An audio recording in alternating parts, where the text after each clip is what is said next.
Hello everyone and welcome to the Chronicles from the Hungaroring after a Friday which is very hard to describe because it had dramatic moments, but it also was quiet for a lot of it. But it was a very exciting Friday in general. It did have its boring parts, but with F3 and F2 also supporting Formula 1, it was really good. Now, this will be about 30 minutes. I'm trying, well, one thing we are going to be doing, IndyCar starts about after 9, so we'll definitely be finished before that. But really looking forward to the rest of this weekend. But we're going to first of all review everything that took place on the Friday. So, Yano, first of all, in the live chat. Hi, what is this? This is basically a bit of a wrap-up show after everything that went on today. We'll just be going over all of it, talking about news going into tomorrow, looking forward to tomorrow, what my thoughts are. So that's what it's basically about. First of all, though, before we move any further, we're going to let Joshua Birch take us through what happened in Formula 1 today. So in FP1 and FP2. So I'm going to hand over to Josh, and he'll take us through everything that happened today. Friday at the Hungarian Grand Prix, then it all started off in free practice 1. 2 minutes into the session as well, it was overcast, chance of rain, but then Sergio Perez exited turn 4, touching the grass by over a metre as well. A real rookie mistake, losing the rear of the car and slamming it into the barriers. He's out for the rest of the session. When the session restarted, the rain started to come down. Nobody was able to set a faster lap time. Everybody aquaplaning, everybody back into the pit lane. A few of them decided to have a little bit of an opportunity to go out there as well on intermediates, and it was only in the last 15 minutes of the session that time started to come through. Russell topping that one.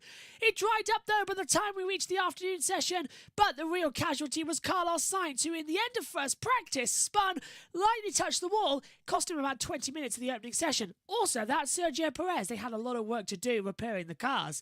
But second practice session, Charles Leclerc the fastest as well, completing everything in one session.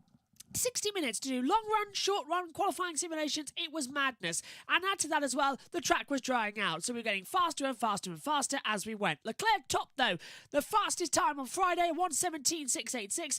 Lando Norris in second with Gasly third, Tsunoda and Ocon rounding out the top 5. Then we get down as Hülkenberg, Bottas, Alonso, Zhou and Sainz to the top 10.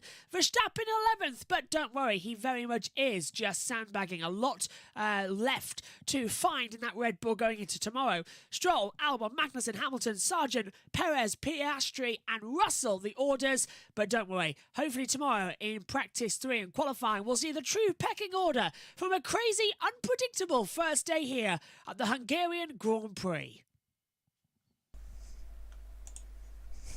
So, hopefully that tells you all you need to know about what happened today. That was from the Formula 1 side. A lot happened though in the Formula 2 and Formula 3. We will start off though with me giving some of my thoughts on the opening session. Now, as you can see gotta get this one right at the bottom all over here, there is a lot of no time lap times. We'll get to the front in a second. But as Josh said, it was a very disruptive session, so there was a lot of disruptions to it, and it wasn't too much red flag wise. Yes, there was a red flag, there were 2 actually, but the weather was the one that was causing the teams to not go out onto the racetrack. Obviously very hard to really to get any data in, for the dry conditions, so basically as soon as it started spitting it down a tiny bit, they all decided to bail out, come into the pit lane.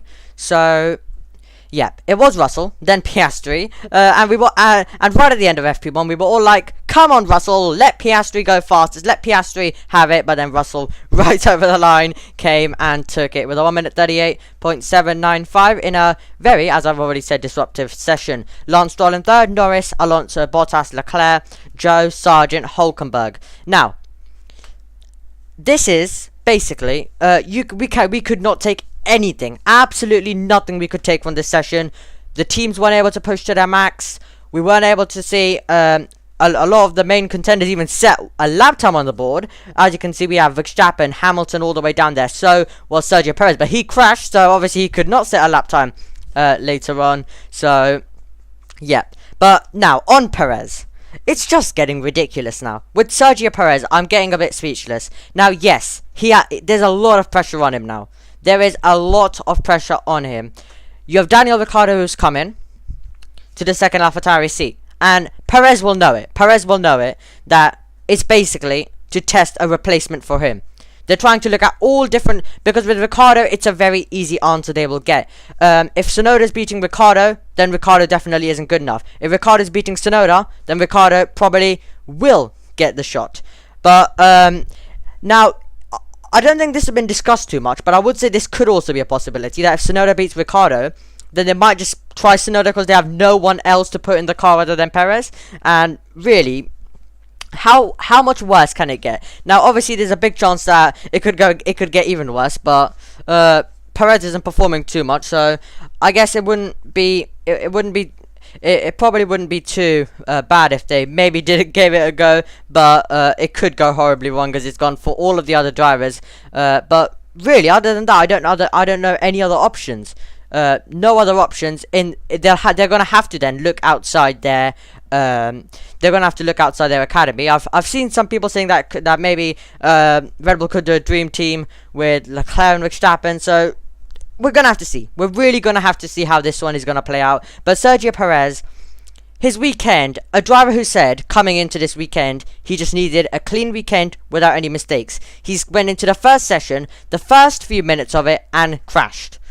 And it was basically the time when everyone was on about Daniel Ricciardo, the honey badger returning to Formula 1, and around that time, you see Sergio Perez find himself going into the barrier. So, Perez really does need to sort it out because it's been mostly happening in qualifying, and you still have qualifying to go this weekend. So if Perez screws it up in qualifying, then I really do think then it's basically a slam dunk if it already isn't, because I think soon as we get to the summer break, Belgium will be Perez's last race. Then from Zandvoort onwards, we're going to see Ricciardo promoted. But one thing Ricciardo needs to do is kind of hurry it up then. He needs to start performing. And yes, okay, maybe it might take a tiny bit of time to get used to it. But I still think that he needs to perform straight away. And if Ricciardo is performing terrible, then I don't really see why Red Bull would then even get Ricciardo, and they might just leave Perez in, and Perez can just keep going out in Q2, because then Ricciardo won't be able to do any better. So I think Ricciardo will really need to, if he wants to get it at Zandvoort, he really needs to put in some good performances straight away tomorrow in qualifying,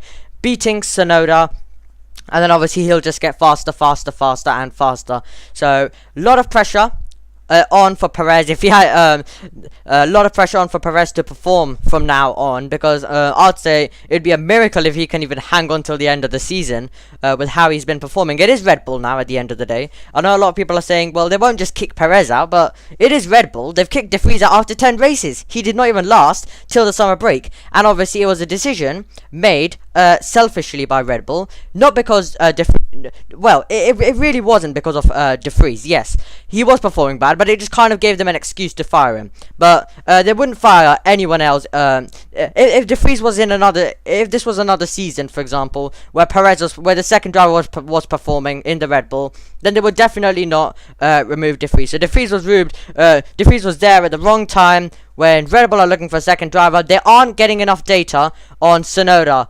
And obviously De Vries isn't performing as well, so it's really hard in that scenario with they aren't being able to get the data. So they've basically selfishly kicked De Vries out, got Ricciardo in, which will give them a lot of data. Does Ricciardo still have it in him? And how is Tsunoda looking against a good teammate? Because De Vries, Tsunoda's been wiping the floor with De Vries, so De Vries obviously now gone. I'm hoping that he does get a Formula E seat for next season. I've heard that he might, so hopefully that is true.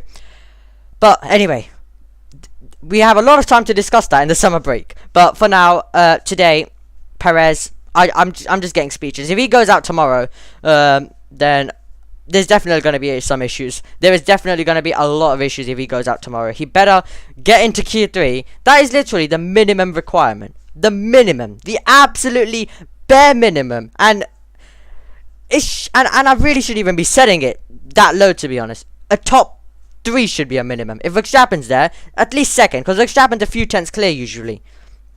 So at least the top 3.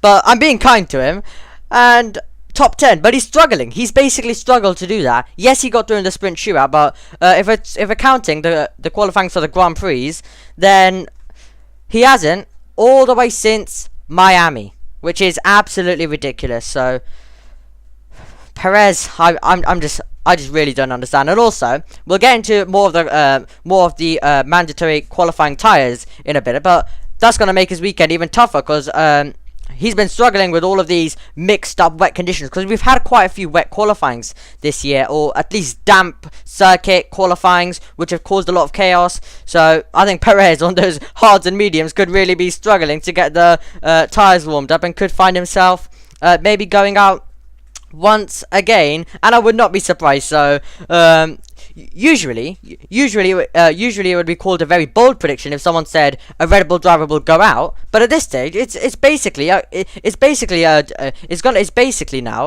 a prediction that is bold, that he is gonna make it through with his recent form. So yeah, but I'm gonna predict that Perez will not be making it through, and I think we'll leave it there with Perez. But really, from FP1, as you can currently see, we weren't able to get too much information. We weren't able to get any information, actually, on where everyone is looking. Now, we are going to move over to FP2. There we go. And we did get all cars setting a lap time. But it was a session where we still don't have too much information on who is where. So it's going to give us a brilliant Saturday tomorrow, with everyone rushing out there in practice. It's kind of going to feel like the sprint weekend, where there's just one practice session, everyone's rushing out there, because there's not been too much, I have to say. Really, there's been dramatic moments, but like this, we don't have too much information on where the Red Bulls are. You can currently see Verstappen, gotta get it right, me trying. There we go. Verstappen in 11th. Now, obviously, we'll get to tomorrow, and he will not be in 11th. Don't worry, he will be higher. But no information on him at all. No lap time set in FP1, and even if he did, we wouldn't be able to get any information from that. And here, obviously, definitely some sandbagging, as Josh was also speaking about in the in his Friday review. So we don't have any information on where Red Bull are. Ferrari, up there, but once again, I can't really say too much on where Ferrari actually stand. McLaren stand about where Ferrari are, but that's for now, and it's still going to change. So that's going to be interesting. Then we had Gasly, and then Tsunoda, Ocon, Hülkenberg, Bottas, Alonso, Joe, and Sainz. But once again, it's another F1 session where we didn't get too much information. Another practice, and we didn't get any information really on where do actually people stand. Because, maybe one thing we could say is Norris looking close to Leclerc. However, at the same time, if McLaren might not be the strongest this weekend, yes, they've looked strong so far, but with no Red Bull, with no some of the other teams, it's really hard to tell.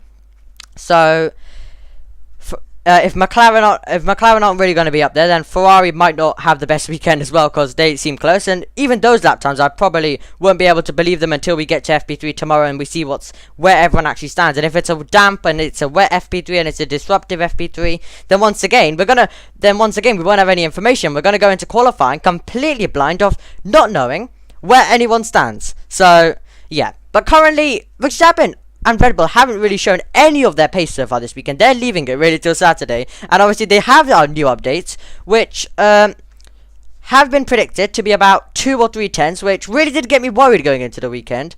But I would still say I'm pretty worried that they're going to turn up tomorrow and they will be about 5 or 6 tenths clear of the field. And if they are around this, well, it is about a short track, then I think we're all gonna have to just really cry about it, except Sintel, because he's a Red Bull fan, and even him, to be honest, he's been wanting an Alonso or someone else to win, because obviously some Red Bull fans are still getting bored, kind of like how I was a Ferrari fan last year, and around Bahrain, Australia. Like after Australia, I was like, I'm enjoying these Ferrari wins, but maybe can't Red Bull just challenge them a tiny bit and give them a bit of a fight this season?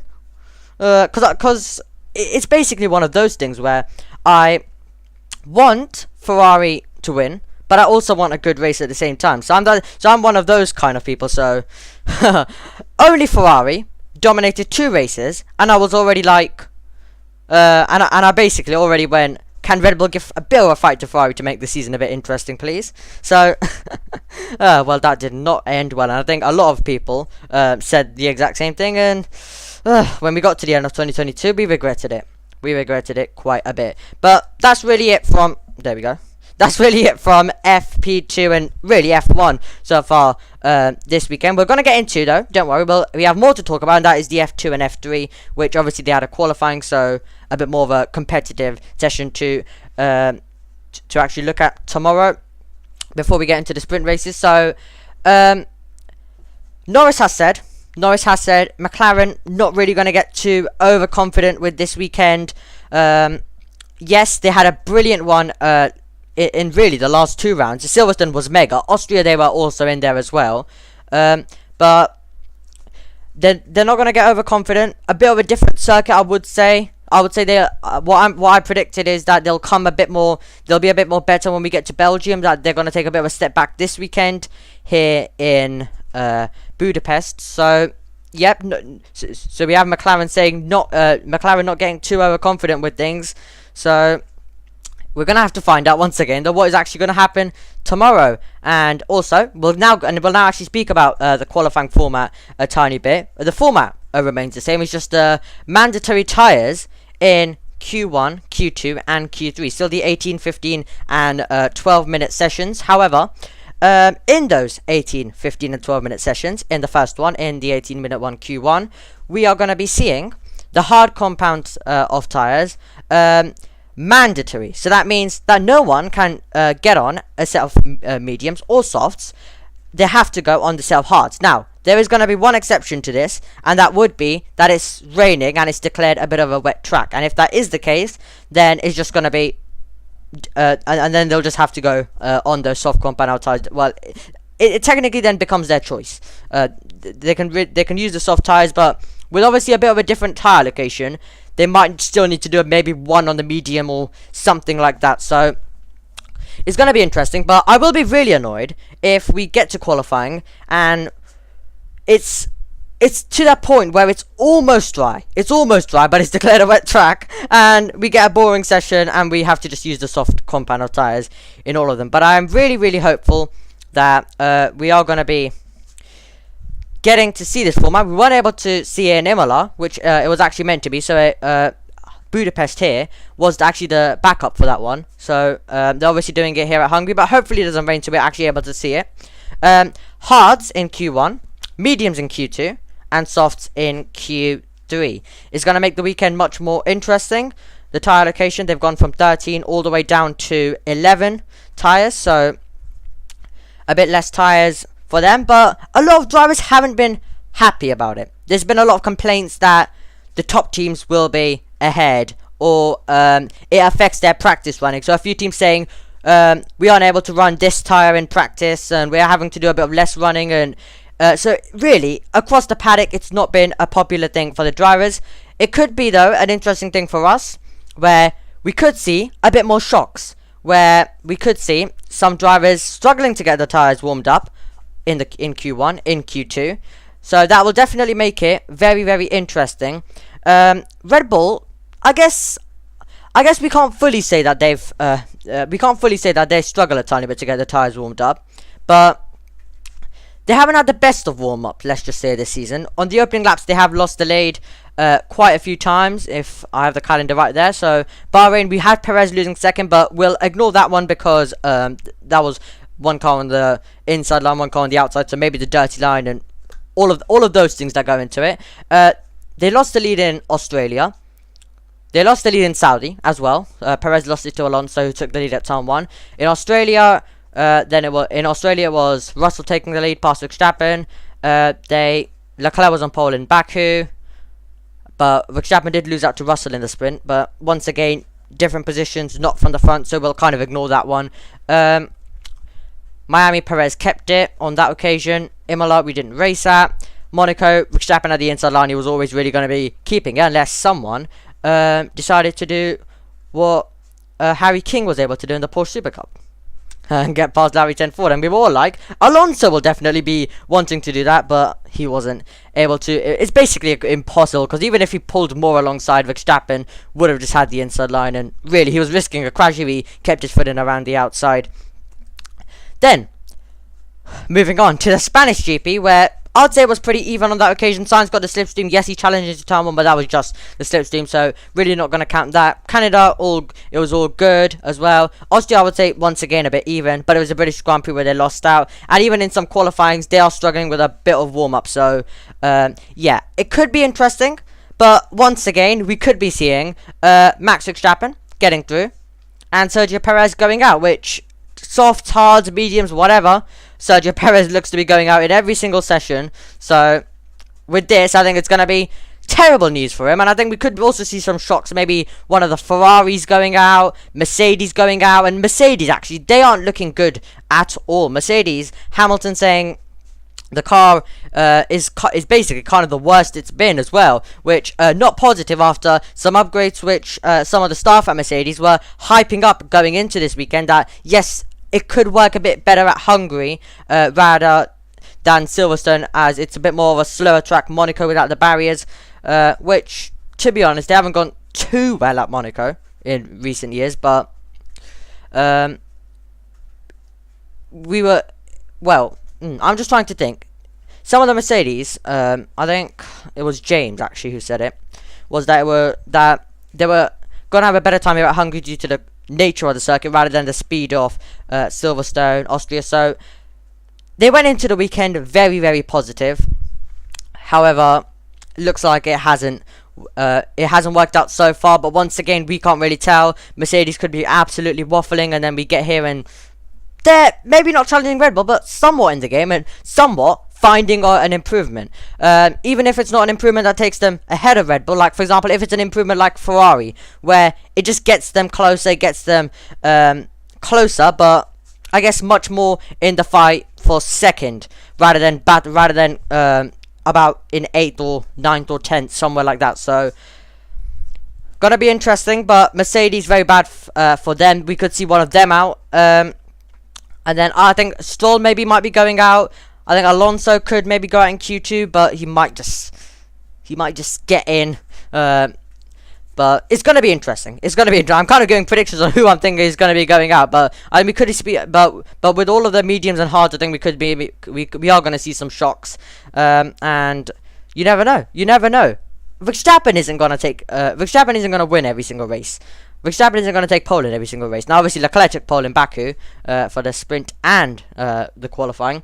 But surely someone's going to break the streaks. Surely someone is going to break the streak of wins, poles. At some point, it's going to happen. And I'm hoping it is this weekend. But once again, we can't really tell because we don't have enough data on Red Bull. So it's going to be interesting with the qualifying format. Let's hope it's entertaining for us. The drivers aren't liking it already, but who cares what they want?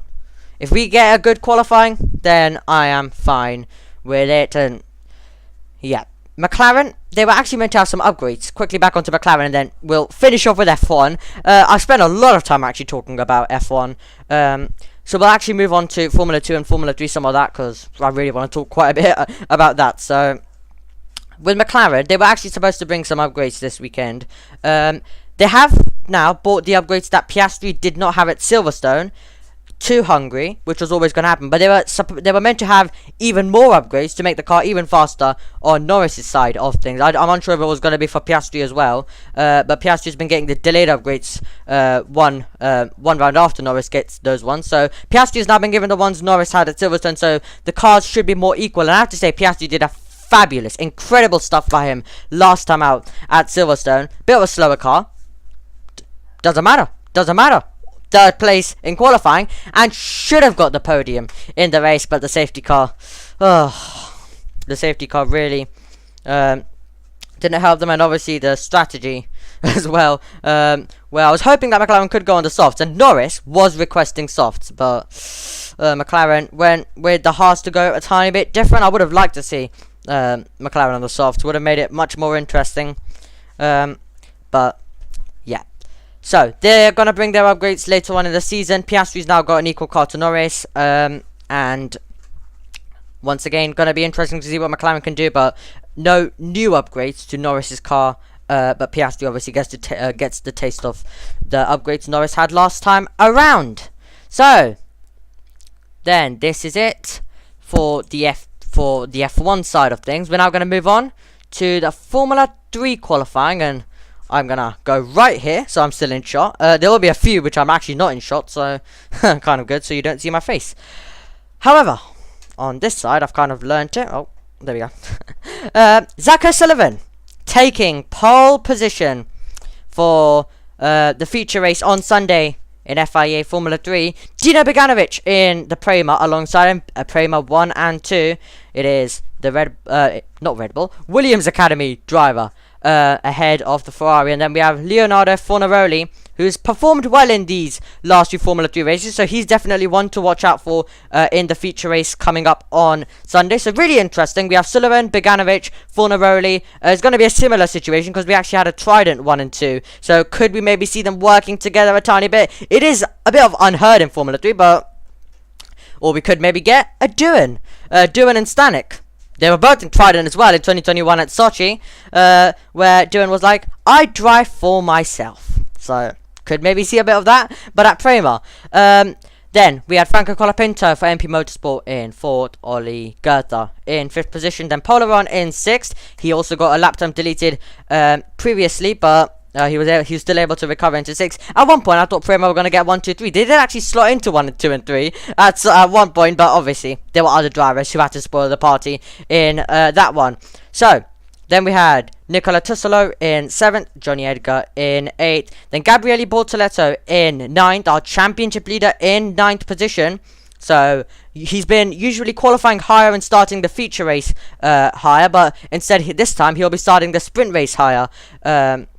And let's see what he can do actually in the sprint race from 4th on the grid. Mansell will line up 3rd tomorrow, will start 10th though for the main feature race. Nikita Bedouin will be on the front row tomorrow alongside Gabriele Mini, who absolutely will try his level best to take the win after not being consistent enough. I was looking for the word. I could have said a few things there, but not being consistent enough in quite a few of them. He's a driver who has the potential. He is a driver who has the pace, but he's just not been able to get it all together. But hopefully this might be the race he can do so. But Bedouin behind is going to be definitely hunting. So will Mansell. They'll all be greedy behind him to make the move. So it could get very interesting. So we're going to get a brilliant sprint race for Formula 3 coming up tomorrow. Then we had Marty in 13th, Saucy in 14th, and then Mary Boyer in 15th position. And then Caelan Frederick, Taylor Barnard, Luke Browning, Kyle Collette, Rafael Villagomez, who had a big crash in practice in Formula 3. The first action of the day it was, and having a massive crash there. Luckily, he was all okay to participate in the qualifying. The car was all good, so he was able to participate, and he qualified in 20th ahead of Sebastian Montoya, qualifying a tiny bit back. We usually see him on the front kind of page. I mean, well, 22 drivers are mostly on the front kind of page, but I'm kind of saying around 14, 15. We usually do see him up there, and sometimes also in the top 12. And then we had Barter in 22nd, Ida Cohen in 23rd, Tommy Smith in 24th, and then Max Esterson in 25th, and then Garcia in 26th, and then Shin in 27th, and then Sophia Flourish in 28th, who got a lap time deleted much more earlier on, and then was only able to get 28th, and then Roberto Feria in 29th. Oliver Gray having a moment, having a crash, and found himself the only driver who was not able to set some lap times right near the end of the session. So it was a very interesting Formula 3 qualifying session. This will be the grid for the feature race coming up on Sunday, but what we are going to do is look at the grid for the sprint race coming up tomorrow right in the morning, and I really kind of like doing these shows as well, because this is what it is. Now also I have IndyCar today. That's why I'm doing this a tiny bit earlier, so I can kind of spread it out and actually eat some dinner as well. Because I've only had one meal today, and that was lunch, nothing else. I really do enjoy doing this because you get all of the action from about the morning. So set an alarm, you wake up, and then all the way till about 4 or 5, and then usually you're chatting around with some of the JB Motorsports crew a bit after that, then take a bit of a break, and then I start setting this up, and then it takes me all the way to the night. So someone who has absolutely nothing to do and is not going to touch grass, brilliant for him, because it gets his weekend fully sorted. However, back on now to this, and as I said, Gabriele Mini will be alongside Nikita Bedrin for tomorrow's sprint race, and it's very annoying if you qualify 13th like Marty or 14th like Saucy, where you're super close to basically be able to start the race from the front of the field, but you find yourself in 13th for both races or 14th. But it's very close. It's close margins, but it's just really how it goes. Really unfortunate though, and you're a bit hopeful though if you're in 13th, 14th that maybe there's a lap time deleted, maybe something changes.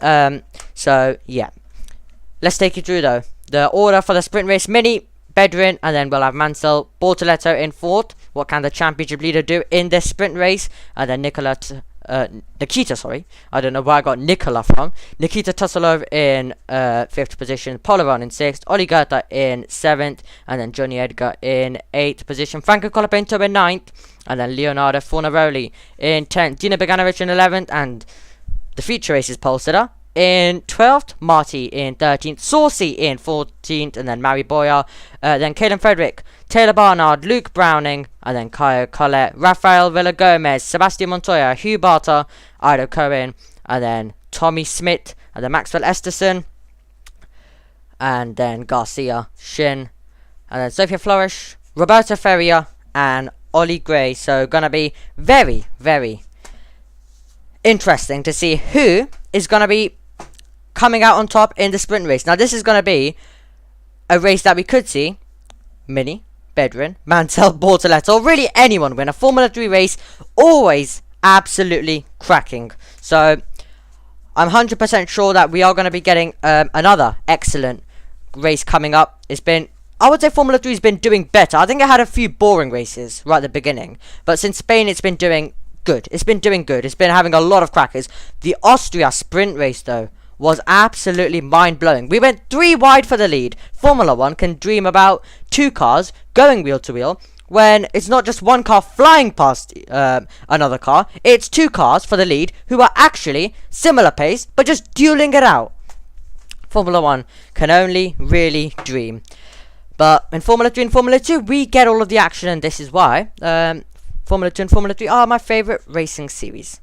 I mean, I didn't follow all of the cars too much, or like touring cars and Porsches too much. Obviously I started following Porsches last year, but Formula 2, it's been about a few years, so a bit more passionate about that, but I'm getting there, and I've probably joined touring cars in the wrong season as well, where it's not delivering. So I'm not gonna be like touring cars is terrible, because it can probably deliver, but it's just been a few races this season have been a bit boring.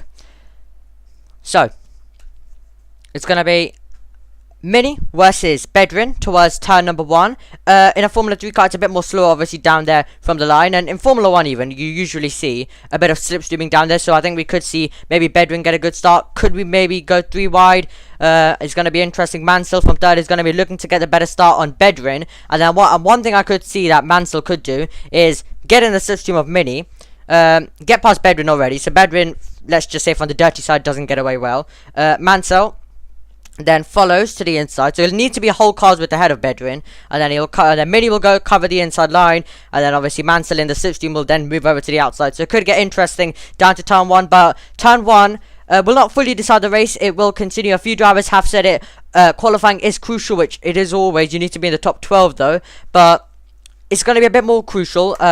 It was said before heading into the qualifying that it will be a bit tricky to overtake, but it's Formula 3, and last year was good around here. Obviously had a bit of wet involved last year, so I think Bedrin, Mansell, all of these drivers still have a great chance to get the move done, but obviously you have 1 detection zone with 2 DRS zones. So if you are able to fly past before you get to turn 1, you have a chance of pulling away a tiny bit as well going into turn 2. Will make it interesting. I think we could see some battles continue up the hill to turn 4, but it will be absolutely extraordinary if someone makes the move at turn number 4. So that's going to be something to look forward to.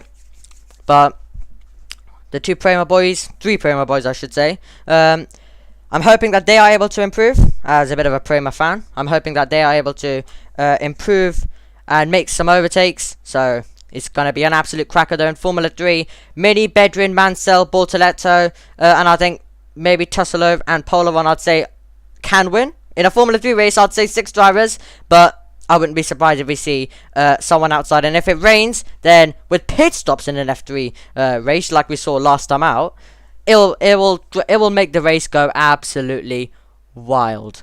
Now, we are now going to go over. We're going to leave Formula 3. My final thoughts on that is it's just going to be a cracking race tomorrow. I cannot wait for the race tomorrow for Formula 3. Because it's going to be action-packed. You're going to get moves left, right, centre.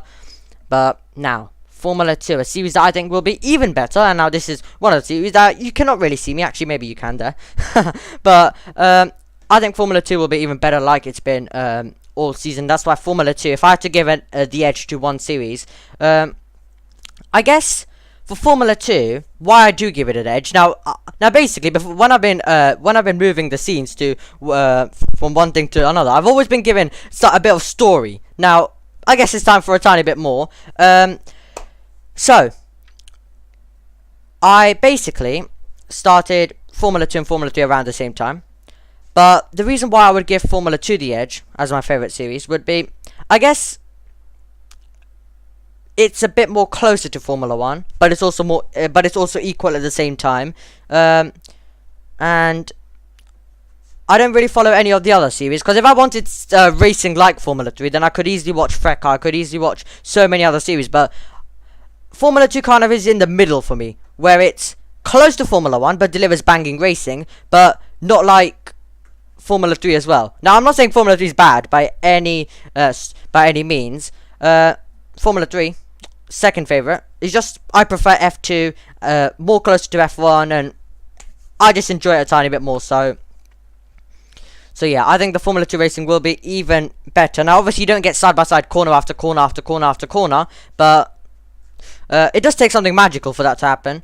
But we did see it in Silverstone, so you never know. But you get more of the bold moves and more of the crucial moves. So it's kind of like where Formula 3 there's dive bombs every second. Formula 2 is more like Formula 1, where it's more like Formula 1, where you get moves, and then it's just a bigger thing when you get the moves rather than an F2 race where they're diving to the inside of every second. So, but the thing is, there's more overtaking than Formula 1 in this, so that's why I give it the edge. So, right, let's crack on then with the qualifying order. Jack Doohan will line up alongside Victor Martins after taking his first pole position of the FIA Formula 2 season and taking his 4th overall in Formula 2. And then it will be Victor Martins alongside him for the feature race. Then Frederick Vesti in 3rd, Teo Porcher in 4th, Isaac Hadjar in 5th, Ayumu Iwasa in 6th place. The man 3rd in the championship. Iwasa will surely need some good results to get even closer and challenge Vesti. However, the 2 championship rivals will be right together. Frederick Vesti and Teo Porcher separated by 6 points. It's going to be super interesting. I think it could close in even more in the sprint race tomorrow, but obviously this will be for the feature. But they're going to be both alongside each other, so keep an eye on the second row of the grid on Sunday. But then we had Oliver Behrman in 7th, Jehan Derula in 8th, Dennis Hauger in 9th. Kush Maney will start on pole position tomorrow I should say, alongside Dennis Hauger. Then Enzo Fittipaldi in 11th, Richard Rashaw in 12th. The Austrian feature race winner will be in 12th, so he's definitely got a bit of a confidence boost, so I'll be excited to see what he can do this weekend as well. Ralph Boschung, and then we have Zane Maloney and Novalak, and then Van Manuel Carrere, Arthur Leclerc, then Jack Crawford, Roy Nissany, Ambry Cordial, Brad Benavidez, and Roman Stanek in 22nd. So that was the qualifying results. We'll straight away though go over to the starting grid for the sprint race. Kush Maney, as I said, is on pole position, and Oh, I'm gonna love tomorrow. I'm gonna love watching, and I'm really hoping that Hauger overtakes Maney, because then we're gonna get a move by Maney that will be basically everyone, all the like, for example, Alex Jakes, us, everyone here will just be like, oh, everything's normal, and then you're gonna have Maney absolutely from absolutely nowhere dive to the inside and take the lead, catch everyone out, catch Hauger out or whoever he's overtaking. That's all he's been doing this season. Late dive bombs, and he's been making them stick. It's been phenomenal moves. I remember the one in Australia where he was on the outside, Leclerc about in the middle, and pretty much Leclerc's going to keep the place, but out of nowhere, to the inside, brave, bold, and brilliant, Alex Shakes described it at the time, and I've now got that phrase stuck in my mind, so every time I see a late lunge, I'm like, brave, bold, brilliant. Ugh. Incredible though. Incredible by Mania. I think we're going to be getting more of that tomorrow though. But depends, is anyone going to be able to overtake him, or will Kushmani go on to take his first victory in FIA Formula 2? Dennis Hauger, who has achieved that accolade, will be alongside him. Then Jan Derula in third, Oliver Behrman in fourth, Ayumu Rasa in fifth, Isaac Hadjar alongside Teo Porcher and Frederick Vesti, who will also start this race from the same row as well. So keep an eye on the battle with Porcher just ahead of Vesti in this one. Vesti will get the inch ahead in Sunday's race. So. But Porcher will need to try and probably he'll want to outscore Vesti by a few points to close the gap in going into tomorrow as well. And then we'll have Martins in ninth. Jack Durin will need to make some overtaking on the Saturday. I gotta keep still so I can actually remain in this camera shot. But he'll need to make some overtaking here on the Saturday, but he'll get his reward from starting at the front, and he'll be hoping that it's a race that he does not need to pull any overtakes in on Sunday, and he just maintains the lead and keeps it all the way to the end of the race. But in a Formula 2 feature race, strategy, so much things, safety cars, it can go absolutely wild like it did all the way in Austria. So, we have Enzo Fittipaldi in 11th, then Richard Bashaw in 12th, Ralph Boschong, and then Zane Maloney, Novalak. And then we're going to have Leclerc, Crawford, Nissani, Correa, and then Cordial, Brad Benavides, and Roman Stanek. So, the rest of the grid obviously being the same. It's only the top 10 that are changed. Fran Manuel Correa also got a 3-place grid penalty after his incident last time out as well at Silverstone. But it's going to be absolutely great, the Formula 2 action as well. So it's the final thing that we actually are going to talk about, and then we will be heading off because that's all the series done. So, Maney, Hauger, I think we could see once again Formula 2, the slipstream will be a bit more powerful, I would say, heading into turn 1. They go into it faster, but I wouldn't be surprised if Hauger takes the lead at turn 1. Like, okay, he gets it off the line, let's say, and then Maney tucks back in the slipstream. I will not be surprised if Maney just absolutely sends it in there, but obviously there's a chance he could run wide. There's always the chance when you go for a late lunge, but he's managed it all season, so the brakes were the tires might be cold, the brakes might be cold. You lose all sorts of temperature, and remember, Maney will be in first, so he's waiting for all other 21 cars to line up in position when the brakes are getting cold, the tire temperature is getting cold, everything. You're losing all sorts of temperature, so it's gonna be it is gonna be hard for Maney. He has he has Hauger, I should say, who has stood, as I said, on the top step a few times, so he has the experience. So as Deruvela in behind, and Oliver Behrman did the double in Baku. That was absolutely phenomenal earlier on in the season. But can Maney claim his first win? It's going to be sensational to watch. And we could maybe see Isaac Hadjar. What is he going to do? I think he's qualified very, very well, has Isaac Hadjar. Ivasa ahead of Porsche and Vesti. And if he wants to get more involved in the championship and have a good opportunity going into the final few races in Formula 2, then he needs to just keep getting the good results. Even if it's just every round, just a few points he needs. Every round is just a few points he needs over Vesti, over Porsche, and then he could find himself in a championship battle by the time we get all the way to the end of the season in Yas Marina under the lights. Well, we won't actually be racing under the lights, most likely, because they'll most likely start it after FP3 before F1 qualifying, which would be around which obviously the sun's starting to go, but it's still going to be sunlight, and obviously the feature race done in the morning. So yeah, but it's gonna be a cracker though in Abu Dhabi. Anyway, so yeah, but we still have quite a few races to look forward to. Before we get on to that, we do have, obviously, this weekend, the rest of this weekend to go. Then we go to Spa, then we go to Netherlands, then we go to Monza, and then it's going to be very, very boring with just Formula 1 all the way till the 23rd. We haven't been able to do, obviously, all rounds this season, but until we get to Abu Dhabi, then Formula 2 will return, and then we'll have a bit of action around the Yas Marina circuit. However, that is going to bring this to a close now. I'll remove this and get my full face back on there. There we go. It's been, once again, absolutely incredible. So far this weekend, we're hoping that it gets even more tight. It gets even more incredible tomorrow in Formula 1, Formula 2 and Formula 3. We're hoping that there is a lot of action. Formula 3, Formula 2 will definitely deliver. It's just about, can Formula 1 deliver? Red Bull's pace is a question mark. There is a lot of question marks going into tomorrow. However, all of it will be answered tomorrow when we have Formula 1 qualifying, when we have the Formula 3 and the Formula 2 sprint race as well, and obviously FP3. Make sure you join us for that. And we'll also be back on this channel later on in the night. I'll try to find a time when it's not clashing with IndyCar, because I'd like to actually be in the pit lane for IndyCar. I've requested to be in the pit lane so I can actually get on with a bit of this and do a bit of other stuff while actually doing the IndyCar. But I'd like to still be in the pit lane and watch the race. Can Alex it is Alex. I don't know why I got confused for a second. Can Alex Palou take victory once again? 2 races, double header. So we get racing tomorrow actually for the IndyCar, which is going to be absolutely incredible. So thank you for joining me though here on JB Motorsports 2. I have to say we've got some good viewers to say it is the second channel, but I've absolutely enjoyed doing this once again. We'll be back though.